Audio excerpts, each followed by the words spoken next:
Present prices పెరుగుతున్న situation లో government ముందున్న ఈ సజెషన్ కి ఒక చిన్న అప్రూవల్ ఇస్తే చాలు మనందరికి పెద్ద గుడ్ న్యూస్ అవుతుంది. 25,000 రూపీస్ బడ్జెట్ లో ఉన్న మొబైల్స్ పైన ప్రెసెంట్ 18% జిఎస్టీ ఉంది కదా, అది ఇప్పుడు 5% కి తగ్గించమని కొన్ని ప్రైవేట్ సంస్థలు గవర్నమెంట్ అయితే అడుగుతున్నాయి. అది కనుక ఓకే అయితే 15,000 రూపాయల బడ్జెట్ లో వచ్చే మొబైల్స్ పైన 1,500 తగ్గింపు, అలాగే 20,000 రూపాయల బడ్జెట్ లో వస్తున్న మొబైల్స్ పైన ఏకంగా 3,000 వరకు డిస్కౌంట్ అయితే వస్తుంది. ఇంకా మీరు 25,000 వరకు వెళ్తే కనుక ఇంకా ఎక్కువ డిస్కౌంట్ కూడా రాబోతుంది. వినడానికి చాలా బాగుంది కదా, ఇదే నిజమైతే ఇంకా బాగుంటుంది. This is Priyanka, you're watching Priyanka tech news.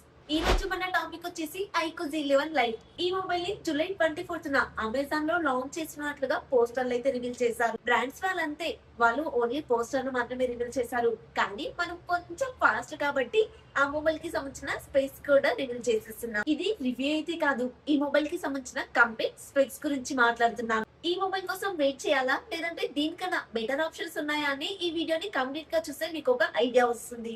ఇక లేట్ చేయకుండా ఈ మొబైల్ కి సంబంధించిన లీక్ అయిన స్పెక్స్ గురించి మాట్లాడుకుందాం. ఫస్ట్ డిజైన్ ఇంకా బిల్డ్ క్వాలిటీ చూసుకున్నట్లయితే ఫ్రంట్ వచ్చేసి కంప్లీట్ గా ఫ్లాట్ డిస్ప్లే ఇస్తున్నారు. స్కాట్ గ్లాస్ ప్రొటెక్షన్ తో వస్తుంది. చుట్టూ ఫ్రేమ్ తో పాటు బ్యాక్ సైడ్ కూడా ప్లాస్టిక్ ఇస్తున్నారు.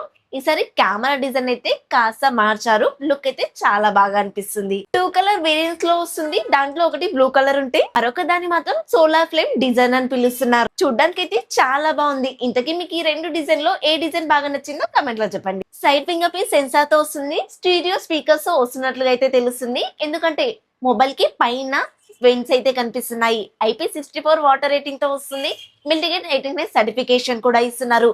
వైఫై 5, బ్లూటూత్ 5.3 టెక్నాలజీతో పాటు USB Type-C పోర్ట్ తోనే వస్తుంది. అండ్ 3.5mm జాక్ కూడా ఇస్తున్నారు ఇయర్ ఫోన్స్ పెట్టుకోవడానికి. ఈ మొబైల్ యొక్క డిజైన్ యూనిక్ గా చాలా బాగుంది కదా. మీకు ఇంకొక విషయం కూడా చెప్పాలి. ఈ iQOO Z11 Lite mobile Vivo T5 Lite mobile కి rebranded version. Vivo T5 Lite కి సంబంధించిన వీడియో ఆల్రెడీ చేశాను, పైన కార్డ్స్ లో ఇస్తాను, ఒకసారి చెక్ చేయండి. Vivo T5 Lite మొబైల్ వచ్చేసి జూలై 16th లాంచ్ అవుతుంది. అది కూడా ఫ్లిప్కార్ట్ లో. అది లాంచ్ అయిన 1 వీక్ అమెజాన్ లో ఈ iQOO Z11 Lite మొబైల్ అయితే లాంచ్ అవుతుంది. ఈ 2 మొబైల్స్ మధ్యలో ఉంటే ఒక 500 తక్కువ ప్రైస్ కనిపిస్తుంది. అది కూడా iQOOనే తక్కువ ప్రైస్ లో అయితే తీసుకొస్తారు. సో ఈ 2 మొబైల్స్ లో ఏది బెటర్ అని మీలో ఎవరైనా అడిగితే కనుక ఆ వీడియో కూడా చేస్తానులేండి. అడిగారని అనుకుంటున్నాను, అడిగితే మాత్రం మీకోసం చేస్తానులేండి. మీకోసం వీడియోనే చేస్తాను అని చెప్తున్నాను. నా కోసం, మన కోసం సబ్స్క్రైబ్ చేసుకోలేరా? సో కొత్తగా మన ఛానల్ ని చూస్తున్నట్లయితే సబ్స్క్రైబ్ చేసుకోండి. నేను ఇస్తున్న ఇన్ఫర్మేషన్ మీకు నచ్చితే లైక్ చేయండి. హైపర్స్ ఉంటాయి, ఇవ్వడం అస్సలు మర్చిపోద్దు. యూట్యూబ్ కొత్త వాళ్ళకి మన ఛానల్ ని రికమెండ్ చేస్తుంది. 6.74 ఇంచెస్ కి సంబంధించిన HD+ LCD డిస్ప్లే అయితే ఇస్తున్నారు. 120Hz రిఫ్రెష్ రేట్ సపోర్ట్ చేస్తుంది. 1200 స్పీడ్ బ్రైట్నెస్ సపోర్ట్ చేస్తుంది అని అంటున్నప్పటికీ కూడా ఇది HD+ డిస్ప్లే కాబట్టి క్వాలిటీలో మాత్రం చాలా కాంప్రమైజ్ అవ్వాల్సిన అవసరం ఉంటుంది. అవుట్డోర్ లో విజిబిలిటీ కష్టమే అవుతుంది. And wide one L1 support ఉండదు. L3 సపోర్ట్ ఉంటుంది కాబట్టి OTT కంటెంట్ అంతా కూడా ఫుల్ HD లో చూడడం కూడా కష్టమే అవుతుంది. LCD ప్యానల్ కాబట్టి బెజల్స్ కూడా చాలా పెద్దగా ఉంటాయి. అండ్ HD ప్యానల్ కాబట్టి HDR సపోర్ట్ కూడా ఉండదు. ఏదైనా సరే OTT కంటెంట్ HD లో మాత్రమే చూడగలుగుతారు. అంత మంచి ఎక్స్పీరియన్స్ అయితే ఉండదు. సర్వీస్ వస్తే వీళ్ళేం చెప్తున్నారు అంటే non stop lag free performance ఇస్తుంది అంటున్నారు. తీరా చూస్తే ఈ మొబైల్లో Dimensity 6300 ప్రాసెసర్ అయితే ఇస్తున్నారు. 6 నానోమీటర్ మీద బిల్డ్ అవుతుంది. LPDDR4X RAM technology, UFS 2.2 memory టెక్నాలజీతో వస్తుంది. ప్రాసెసర్ పాతదే అండ్ అందులో వాడిన టెక్నాలజీ కూడా పాతదే. Out of the box Android 16 తోటి Arduino 6 మీద రన్ అవుతుంది. 92లో 5,70,000 కన్నా ఎక్కువ స్కోర్ చేసింది అని చెప్తున్నారు. స్కోర్ అయితే డీసెంట్ గానే ఉంది, కానీ ఆ రేంజ్ లో పర్ఫార్మెన్స్ మాత్రం అసలు చేయదు. 2+ years అప్డేట్స్ అయితే ఎక్స్పెక్ట్ చేయొచ్చు. వివో వాళ్ళు బడ్జెట్ సిరీస్ లో ఆ రేంజ్ లోనే అప్డేట్స్ అనేవి ఇస్తుంటారు. ఏ ఫ్యూచర్ లో ఏ క్రియేషన్ ని వీళ్ళు బాగా హైలైట్ చేస్తున్నారు. ఈ ప్రాసెసర్ మల్టీ టాస్కింగ్ చేస్తేనే లాగ్ అవుతుంది.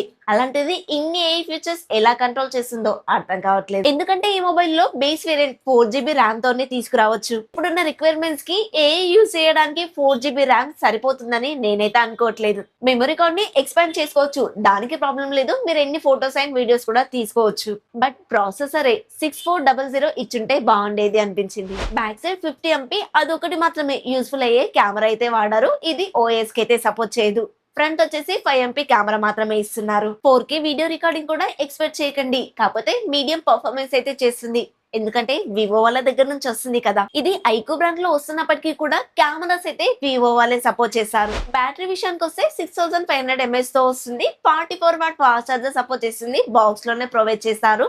బ్యాటరీతో నార్మల్ యూజర్స్ ఈజీగా 1 డే అయితే వాడుకోవచ్చు.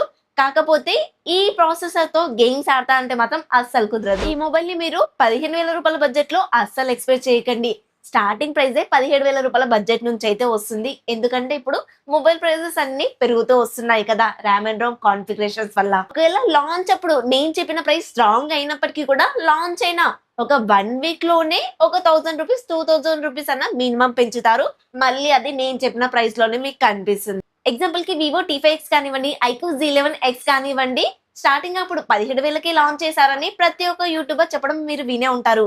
కానీ ఇప్పుడు అది 25,000 రూపాయల బడ్జెట్ లో అయితే అమ్ముతున్నారు. మొబైల్ ప్రైసెస్ అయితే పెరుగుతూనే ఉంటాయి. ఈ చిప్పులు తయారు చేసే వాళ్ళ మీద ఎవరో ఒకరు కోర్టు కేసు వేసేంత వరకు. ఇంతకీ ఈ మొబైల్ యొక్క స్పెక్స్ అన్ని విన్న తర్వాత ఏ ప్రైస్ లో తీసుకొస్తే బెటర్ అంటారు కమెంట్ లో చెప్పండి. ఈ మొబైల్ యొక్క స్పెక్స్ అన్ని విన్నారు కదా, ఈ స్పెక్స్ అన్ని మీకు నచ్చినట్లయితే 24వ తేదీ వరకు వెయిట్ చేయాల్సిన అవసరం అయితే ఉండదు. ఎందుకంటే ఇదే మొబైల్ జూలై 16th లాంచ్ అవబోతుంది. కాకపోతే డిజైన్ కాస్త చేంజ్ ఉంటుంది. అప్పటి వరకు నేను వెయిట్ చేయలేను అనుకుంటే ఈ మొబైల్ ని తప్పకుండా తీసుకోవచ్చు. ఈ ఇన్ఫర్మేషన్ మీకు నచ్చినట్లయితే లైక్ చేయండి. కొత్తగా మన ఛానల్ ని చూస్తున్నట్లయితే సబ్స్క్రైబ్ చేసుకోండి. హై పాయింట్స్ ఉంటాయి, ఇవ్వడం మర్చిపోవద్దు. నెక్స్ట్ ఇంకొక కొత్త ఇన్ఫర్మేటివ్ వీడియోతో మీ ముందుకు వస్తాను. అంటిల్ దెన్ బై బై, జై హింద్.